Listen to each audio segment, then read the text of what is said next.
زندگی ایک باغ ہے جس کا تم ایک مہکتا پھول ہو پیاری لڑکی، لیکن تمہیں کانٹوں کے زور سے داغدار پھولوں کی صحبت سے خود بچنا چاہیے۔ یہاں اپنا خون دھوکہ دے جاتا ہے، یہ پھر اجنبی ہے۔ زندگی سے بہت سے خوشبودار پھول تمہاری جانب بڑھیں گے، لیکن ان کی اندر سے بو جب تم سونگھو گی تو تمہارا دل باسی سا ہونے لگے گا۔ زندگی انہیں پھولوں کی سنگم کا نام ہے۔ کچھ تمہیں اچھی یادیں اور خوشگوار مسرت دے دیے جائیں گے، کچھ تمہیں تکلیف کی شدت سے روشناس کروائیں گے، کچھ تمہاری مہک چرانا چاہیں گے تو کچھ تمہارے دل کو بھائیں گے، لیکن تمہیں ان سب کے فریب سے آگاہ ہونا ہے۔ جو تمہاری مہک کو تمہارے کانٹوں سمیت قبول کریں، انہیں بس اپنا سچا ساتھی جان لو۔ باقی تو یہ دنیا فانی ہے، تو اس باغ میں بسنے والے پھول کون سا تاحیات رہنے والے ہیں؟ جو پھول تمہارے دل کو بھا جائے لیکن تمہاری روح کو بے سکون کرتا جائے، اسے اپنی زندگی سے نوچ کر باہر پھینک دینا۔ ہر شخص تمہارا سچا ساتھی نہیں ہوتا، ہر وقت تاحیات نہیں رہتا۔ وہ اجنبی تھا لیکن اس کے بوجھل دل کا حال جان گیا تھا۔ کیا آپ نفسیات کے ڈاکٹر ہیں؟ تہذیب متاثر ہوئی تھی۔ دلوں کے حال پڑھنے کا علم اللہ فلک سے سیدھا دلوں میں اتارتا ہے، اس لیے یہ دنیا کتابیں رٹنے کی ضرورت نہیں ہے۔ وہ شائستگی سے بولا، زندگی کے دو سچے موتی، ماں باپ، جس کے کھو جائیں وہ کبھی سکون نہیں پا سکتا۔ اس کا دل بھر آیا، آنکھیں گلابی ہونے لگی تھیں۔ ماں باپ زندگی میں ملنے والا وہ جیک پاٹ ہے جس کا مقابلہ کائنات کی کوئی نعمت نہیں کر سکتی۔ ماموں کہتے ہیں میری آنکھیں بالکل امی جیسی ہیں اور باقی میرے چہرے کے سارے نقوش بابا جیسے ہیں۔ کبھی سوچتی انہیں میرا چہرہ کتنا پیارا لگا ہوگا جس میں انہیں اپنا عکس دکھتا ہوگا، پھر بھی وہ میرے ساتھ قدم قدم پر موجود نہیں ہے۔ کبھی ہمارا دل اتنا بھاری ہو جاتا ہے کہ کسی اجنبی کے سامنے بے لگام گھوڑے کی طرح دوڑ کر کھل سجاتا ہے۔ اس میں کوئی حرج بھی نہیں۔ دل میں چھپے غم جب تک ذہن سے نہ نکالے جائے وہ اندر ہی اندر انسان کی روح کو دیمک کی طرح چاٹ کر اس کے جسم کو مفلوج کر دیتے ہیں۔ جس کی زندگی میں شکر گزاری نہ ہو وہ ہر نعمت کے ہوتے ہوئے بھی سکون نہیں پا سکتا۔ داؤد نے سیٹ کی پشت سے ٹیک لگا کر آنکھیں موند لیں۔ والدین کی موجودگی میں دنیا کے لوگوں سے دوستیاں کر کے، ان سے گھنٹوں گپے لگانے والی اولاد سے جب والدین میں سے کسی کا سایہ چاہے تو اس کی روح پھڑپھڑانے لگتی ہے۔ 40 سے اوپر کا شخص کسے بھاتا ہے؟ یہ دورانیہ انسان کے زوال کا ہے۔ جب ہم چھوٹے ہوتے ہیں یہی والدین ہمارے لیے اپنی آسائشیں قربان کرتے ہیں اور انہیں ہی جمعہ 8 دن کی یاریوں پر قربان کر دیتے ہیں۔ ہم جن کے والدین نہیں ہیں اور جس کے ہیں، دونوں ہی 21ویں صدی میں ایک سی بے سکونی زندگی گزار رہے ہیں۔ والدین کی عظمت کا اندازہ ہم جیسے بے قدروں کو کہاں، تلخ حقیقت روح چیر دیتی ہے۔ میرا دل کرتا ہے ہر اس بچے کے پاس جاؤں جس نے والدین جیسی دولت کو پایا ہے اور ہنوز اس کے پاس موجود ہے۔ ان سے کہوں قدر کرو اس انعام کی جسے تمہیں بغیر کسی جدوجہد کے ہی نواز دیا گیا ہے۔ اس سے زیادہ امیر بچہ کون ہوگا جو بھوک لگنے کے باوجود گھر کی دہلیز پر نظریں ٹکائیں اپنے والد کی واپسی کی راہ تکتا ہوگا۔ ان کے بازوؤں کے گھیروں میں چڑھ کر اپنے پورے دن کی رودات سنانے کو بے چین ہوتا ہوگا۔ ان کے ہاتھ سے بنے چھوٹے چھوٹے نوالے کھانے کی چاہ میں بھوک ہوتے ہوئے بھی اکیلا کھانا نہ کھاتا ہو۔ جو امی بھوک لگی ہے لیکن مجھے فلاں کھانا نہیں کھانا کہہ کر منہ بسورتا ہو اور اس کی ماں اس کے لیے اس کی پسند کا کچھ بنا لاتی ہو۔ اس کی آنکھیں بھر آئیں، وہ چہرہ جھکائے ضبط کر گئی۔ وہ وقت اذیت ناک تھا جب مجھے احساس ہوا میرے نصیب میں والدین کی محبت کے جگنو نہیں لکھے گئے۔ وہ دل برداشتہ مسکراہٹ سے چہرہ اٹھاتی بولی، تم خوش نصیب ہو، تمہاری زندگی میں خیال اور احساس کرنے والے ماموں موجود ہیں۔ وہ اس سب میں پہلی دفعہ مسکرایا تھا۔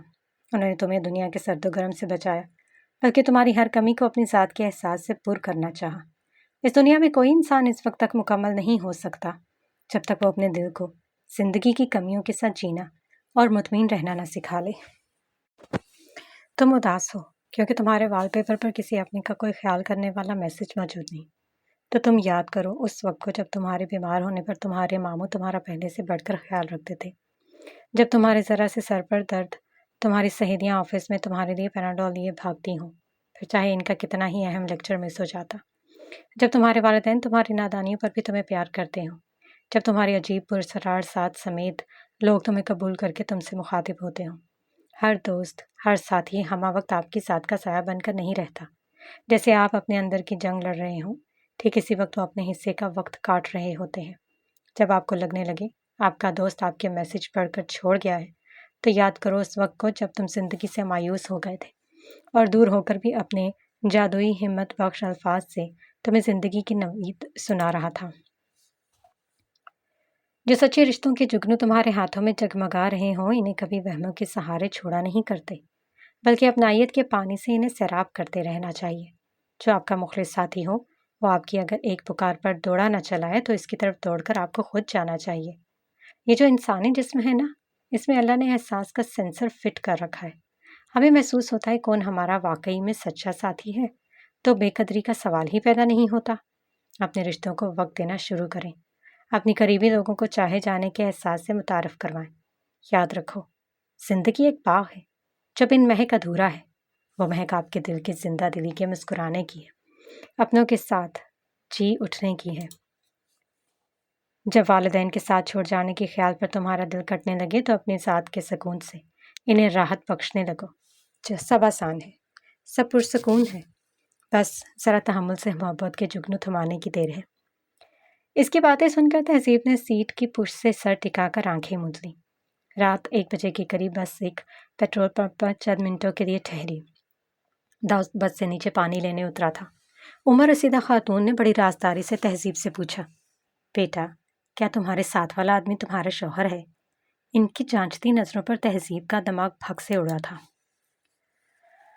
ارے نہیں آنٹی، وہ میرا شوہر بھلا ہے کیسے ہو، جبکہ ہماری ملاقات آج سفر میں ہی ہوئی ہے۔ وہ مسکراتے ہوئے گویا ہوئی، جبکہ سیٹ کی طرف بڑھتے داؤد کے اس کے نادان انداز میں جواب دیے جانے پر مسکراتے لب اماں بی کی بات پر سکڑ گئے، جو اپنے مطابق بڑے رازدارانہ انداز میں اپنی بیٹی سے کہہ رہی تھی، لیکن پاس ہی موجود داؤد اور تہذیب تک ان کی آواز بخوبی آ رہی تھی۔ دیکھو توبہ ہے بھائی، نہ جان نہ پہچان کیسے چپک کر بیٹھے ہیں دونوں۔ مجھے تو لگا تھا اس کا شوہر ہے، تبھی اتنی سہولت سے اس کی بات کر رہی تھی۔ وہ کانوں کا ہاتھ لگاتی اپنی چادر کا کونا درست کرنے لگی، جبکہ ان کی بات پر تہذیب کی رنگت زردی مائل ہو گئی تھی۔ اس نے سر اٹھا کر اپنے سامنے کھڑے کوئی شخص کو دیکھا جو اس کے زرد چہرے کو بڑے افسوس سے دیکھ رہا تھا۔ تہذیب کا دل چاہا کھڑکی ٹوٹے اور وہ اس سے کود کر یہاں سے کہیں غائب ہو جائے۔ اماں بی کی باتوں کا اثر زائل کرنے کو داؤد نے اپنی پانی کی بوتل اس کی جانب بڑھائی۔ پانی پیو، کھولتا ہوا دماغ ذرا سکون ہو جاتا ہے۔ تہذیب نے پانی کی بوتل تھامتے خوشرمندگی سے منہ موڑ لیا۔ آپ کو ہر ایک کو اپنا اصل چہرہ دکھانے کی ضرورت نہیں ہوتی، انہیں کہنے دو جو وہ آپ کے بارے میں سوچتے ہیں۔ آپ کی زندگی کی حقیقت ہر ایک کے جان لینے کے لیے نہیں ہوتی۔ آپ کا جو اصل ہے اس کے سنگ چکمکاتے جگنوؤں سے سجی زندگی جیو، باقی جو آپ کے بارے میں سوچتا ہے انہیں سوچنے دو۔ آپ کا وجود اتنا ہلکا نہیں ہونا چاہیے کہ ہر ایک کو بس صفائیاں ہی دیتا رہ جائے۔ خود اعتمادی آپ کی ساتھ کو پہچان بخشتی ہے، جو دوسروں کی باتوں پر دل بوجھل کرتے اپنا موڈ خراب کر کے اپنے دل کے قیمتی لمحات دوسروں کی باتوں پر سوچتے گزار دے، اس سے بڑا اپنا نقصان کوئی نہیں کرتا۔ دوسروں کی بیجا خود کے متعلق کی گئی باتوں کو لیٹ گو کرنا سیکھو۔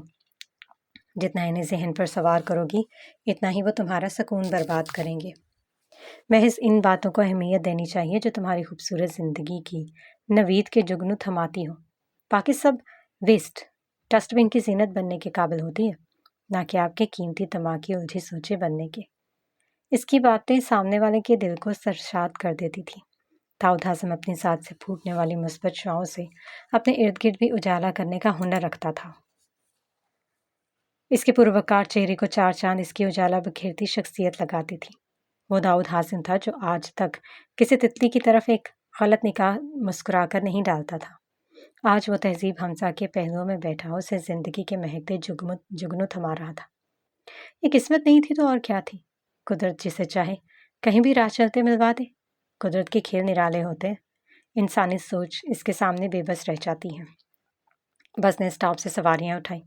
تہذیب لوگوں کی سیٹ سے ایک سیٹ چھوڑ کر 2 آدمی آ بیٹھے۔ چند منٹ ہی گزرے تھے جب تہذیب کا دم گھٹا، آنکھیں گلابی پانی سے بڑھنے لگی۔ اس نے اپنے اسکارف کا کونا ناک پر رکھ کر سانس لینا چاہی لیکن بے سود۔ داؤد ہیڈ فونس لگائے آنکھیں موندے بیٹھا تھا۔ سنیے، تہذیب نے زور سے اپنے لمبے ناخن داؤد کے ہاتھ پر مارے۔ وہ بلبلا کر اٹھا۔ پاگل لڑکی، تمہارا تعلق کسی جنگل سے تو نہیں رہ چکا؟ نام جتنا تمیزدار ہے تمہارا تہذیب، حرکتیں اتنی ہی فضول ہیں۔ بدتمیز لڑکی، کیا ملک الموت کی آمد ہو گئی ہے جو تمہارے سانس ہی نہیں مل رہے؟ وہ اپنا ہاتھ سہلا رہا تھا۔ انتہائی کوئی خود پسند شخص ہیں آپ ویسے۔ میں کب سے آوازیں دے رہی ہوں، پتہ نہیں کس میم کی سریلی آواز نے آپ کو مدہوش کر رکھا تھا، جو میرے حلق پھاڑ کر پکارنے پر بھی کان نہیں دھر رہے تھے۔ اس کا دم نہ نکل ہو رہا تھا تو اسے کچا چبا جانے کا ہنر رکھتی تھی۔ اسے واٹس ایپ پر ابشم کی وائس میسیجز موصول ہوئے تھے جو لاہور میٹنگ کے دوران وہ سن نہ سکا۔ ابھی وہی سنتے داؤد کے چہرے پر مسکراہٹ رینگ رہی تھی۔ اس کے گھر والے ابشم کو اس کی محبوبہ گردانتے تھے۔ دونوں کا یارانہ بچپن سے خاصا مشہور تھا۔ تہذیب کی کافی دفعہ پکارنے پر بھی جب وہ ٹس سے مس نہ ہوا تو اپنی نکلتی جان کے پیش نظر اسے ہلانا پڑا۔ تہذیب کے انداز بیاں پر وہ خشک کھاتا اسے گھوری سے نوازتا اس کی جانب متوجہ ہوا۔